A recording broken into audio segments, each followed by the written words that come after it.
Ia, faly miaravatsika tsirairay avy amin'ny anaran'ny tompondray amin'izao ora sy fotoana izao amin'izao fizarana manaraka izao indray. Fampahirizana izy ity ho antsika kristianina izay miaina amin'izao vaninandro farany izao satria ny tenin'Andriamanitra dia milaza manao hoe koa ianareo izay efa manao azy mijoro tsara hozy izy dia mitandrema fandrao ho lavo. Izany dia misy torolalana fohy vidéo fohy izay omena antsika zaraina amintsika mba ho fampahirezana sy fampiorenana antsika amin'izao fanompoana an'Andriamanitra izao. Manona ny fahasoavan'ny Tompo sy ny fiadanany ho aminao sy ny ankonanao ary manasanao indray anaraka ity fampahirezana ity. Voalohany indrindra aloha dia ny tenin'Andriamanitra entina hampahirezana antsika amin'izao ora sy fotoana izao dia hoe ny toetry ny zanak'Andriamanitra na hoe ny tokony ho toetran'ny zanak'Andriamanitra. Raha tena kristianina marina ianao dia tokony hianana an'ireto toetra anankitelo reto izay lazain'ny Baiboly ho an'ny olona izay efa nateraka indray. Tsika tsy miresaka mpanota fa ho an'ny olona izay efa nateraka indray. Ny olona nateraka indray moa dia lazain'ny tenin'Andriamanitra hoe efa niaona tamin'ny rano sy ny fanahy. Ny rano dia ny tenin'Andriamanitra, ny fanahy dia ny fanahyn'Andriamanitra. Jesosy any amin'ny jaona toko 7 any dia ny andinin'ny 7 dia milaza izy manao hoe fa raha tsy hateraka indray ny olona dia tsy mahazo mahita ny fanjakan'ny lanitra. Io fahaterana indray io Jesosy dia tsy miverina ny akibon-dreny indray ny olona fa ateraky ny rano sy ny fanahy. Izany hoe fanambara tamintsika teo hoe niaona tamin'ny fahamarinana ilay olona dia tsy inona moa fahamarinana fa ny teny.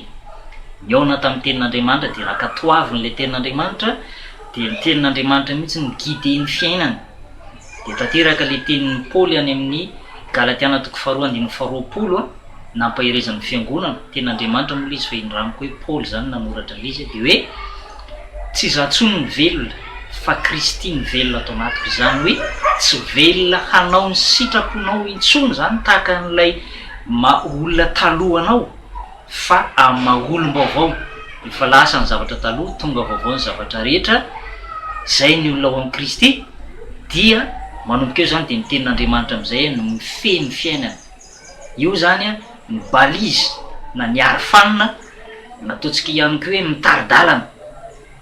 Raha mbola azo lazaina hoe nitaridalana azy amin'izay rehetra ataony ary dia tsy diso lalana mihitsy izy satria naterak'Andriamanitra. Zay mazava amintsika angamba mbola aloha hevitra lehibe io nateraka indray io io fahaterana indray io fa afohezintsika satria zay koa moa zany ny zavatra azo atao tsy mety le manao vidéo lava be. Afohezintsika ilay izy hoe ny olona nateraka indray zany dia ny olona efa nankatoa ny tenin'Andriamanitra marina. Ny fanahy masina ihany manoro hevitra azy zay le hoe nateraky ny rano sy ny fanahy miaino an'ilay tenin'Andriamanitra izy dia tsy mionona fotsiny amin'ilay toro-tenin'ny pasteur fa mikaroka mihitsy izy ary ny fanahy masina mampianatra azy hoe ty tokony atao, ty tsy tokony atao. Ity fiainanao ty tamin'ny anao mbola jentilisa miainanao ty fa aminao efa nandray an' Jesosy tsy azonao hiainana intsony iny satria samihafa ny fiainanao amin'ny Kristy sy ny hoe fiainana amin'ny mahajentilisa. Dia ny tianambara amintsika ary ny hevitra tia nampitaina amintsika dia hoe zao ny afatra hoe ireo teboka telo manandanja amin'izay manamarika ny tokony ho toetran'ny zanak'Andriamanitra zay. Voalohany indrindra aloha dia mamaky tenitsika eo amin'ny jaona voalohany toko 7 dia ny andinin'ny 7. Zay aloha zany voalohany. Raha tena naterak'Andriamanitra marina ilay kristianina, raha tena milaza azy hoe za manana fanantenana andova lanitra, masina mantsy ny lanitra ny ota tsy ho tafiditra. Jaona voalohany toko 7 andinin'ny 9 sy ny 7 amin'ny anaran'i Jesosy. Izay manota dia avy amin'ny devoly satria ny devoly manotatra amin'ny fiandohana. Izao ny sehoan'ny zanak'Andriamanitra dia ny andrava ny asan'ny devoly. Izay rehetra naterak'Andriamanitra no tsy manota satria ny voany mitoetra ao anatiny ary tsy mahay manota izy satria naterak'Andriamanitra.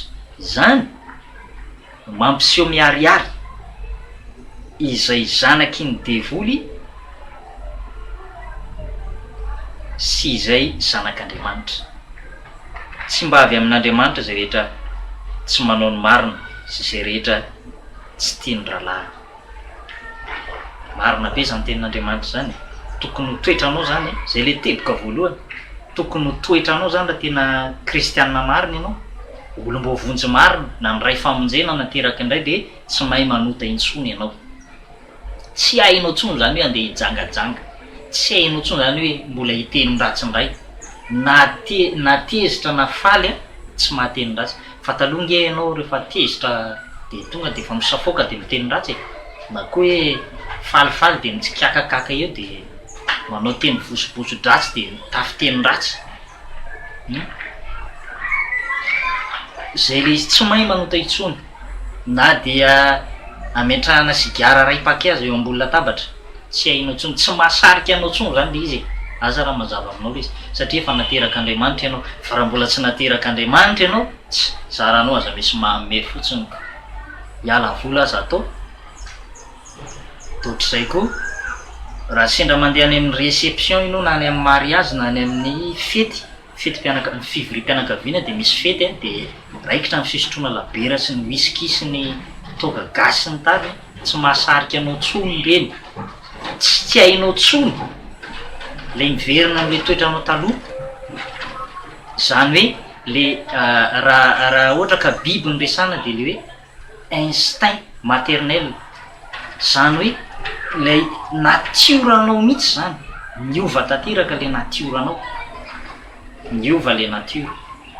Lasa tsy hainao tsony zany ny mitoetra tam'ilay natioranao teo aloha fa efa olom-baovao. Zay le raha zay ny tenin'Andriamanitra amin'ny Korintianina faharoa toko 5:17 hoe koa raha misy olo amin'ny Kristy izy de olom-baovao, ifalasa ny zavatra taloha, indro efa tonga vaovao ny zavatra rehetra.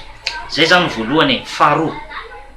Faharoatsika zao miteboka faharoa zay hojerevantsika, izay zanak'Andriamanitra dia mpandresy, mandresy ny fahotana, mandresy ny fakapana, mandresy ny filanjo toy zao, mandresy zay mety ho fotoaman-dratsy rehetra. Ao amin'ny Jaona voalohany ihany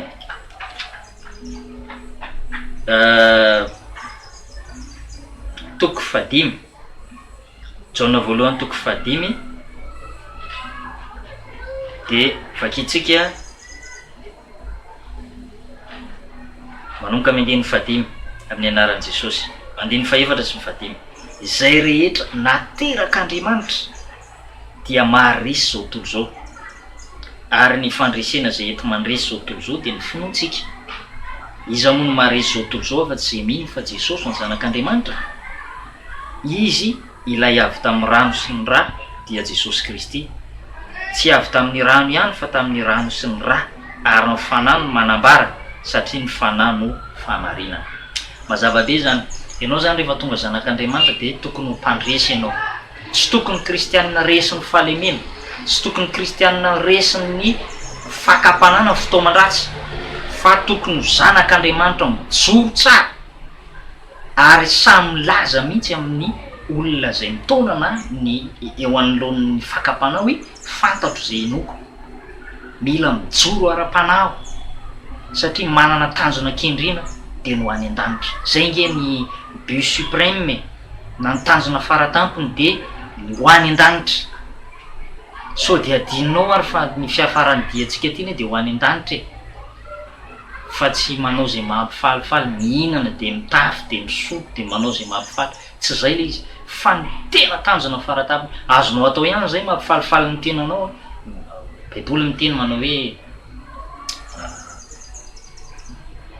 hoaniny matavy izy de sotroiny mamy, manana fotoana daholo ny zavatra rehetra, ao ny andro hinanana de ao ny andro hifadiana. Azonao atao daholo zany zavatra mampifalifaly anao ary efa tsy fahotana le izy. Fa kosa tena tanjontsika de zao ho any amin'ny fiainana mandrakizay. Teboka fahatelo tsika zao zay lazain'Andriamanitra fa zay zanak'Andriamanitra rehetra dia manana fahazavan-tsaina ao anatiny.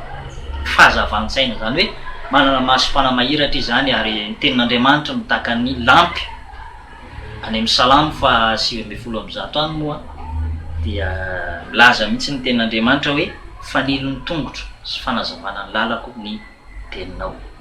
Fanilo ny tongotsika sy fanazavana ny lalantsika ny tenin'Andriamanitra. Ao amin'ny Jaona 1:7-7:10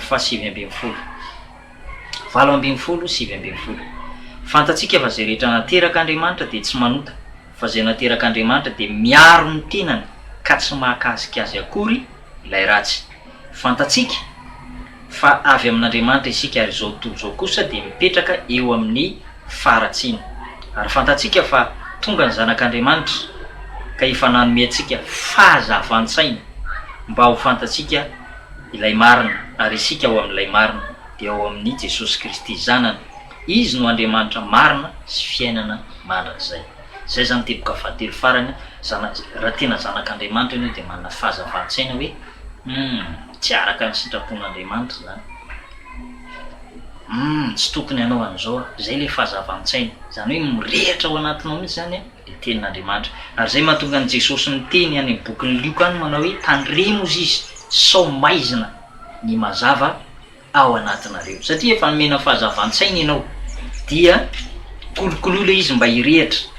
Any amin'ny obolana 4:18 any dia milaza ny tenin'Andriamanitra hoe fa ny lalany marina ozy izy dia tahaka ny fipoakandro vao maraina, zay miambalika mandrapitatao vovonan'ny andro, miamazava zany le izy. Ao amin'ny Lioka 2:5-5:30 zao mivaky ny teny: koa tandremo fandrao maizina ny mazava ao anatiny. Zay zany menantsika zay afatra foy de foy zay mba ahafahantsika miaina ao anaty sitrapon'Andriamanitra, mitoe-panahy araka an'Andriamanitra. Zay lazay mipetera manao hoe ary olona tokony hanao ahoana moa ianareo izy amin'ny toe-panahy araka an'Andriamanitra sy ny fahamasinana. Zany hoe amin'izao andro faran'izao zany dia tokony miaina amin'ireo zany ny zanak'Andriamanitra rehetra. Feny averiko le izy, résumé tsika le izy: zay zanak'Andriamanitra dia tsy mahay manota intsony, tsy mahay manota intsony raha tena zanak'Andriamanitra, raha tena kristianina. Faharoa, izay zanak'Andriamanitra dia mandresy ny fakapanahy, mandresy ny fahotana, mandresy ny fotoaman-dratsy, mandresy ny asan'ny devoly rehetra, ninonninona. Fahatelo farany, zay zanak'Andriamanitra dia zao hoe miaro ny tenany mba tsisy petipetana amin'izao fiainana zao, ary manana fahazavan-tsaina ao anatiny. Tain'Andriamanitra daholo. Aza tino mipartazy azo video zao mba ahafantarany hafa ihany keo ny fahamarinana, ary mba ahafahany hafa ihany keo mijoro tsara amin'ny fanarahana an'Andriamanitra. Maro nefa karakaina ara-panahy, maro nefa mangatsika ara-panahy, maro nefa tena hoe lasa lavitra mihitsy ny ara-panahiny, tena hoe tsy mahatsapa ny inona tsony. Dia zay ny antony tenako aminao hoe sujet mampiaizitsika dia zarazarao, mba ahafahany hafa ihany koa mamantatra sy mahita ary mandre ny fahamarinana. Tain'Andriamanitra.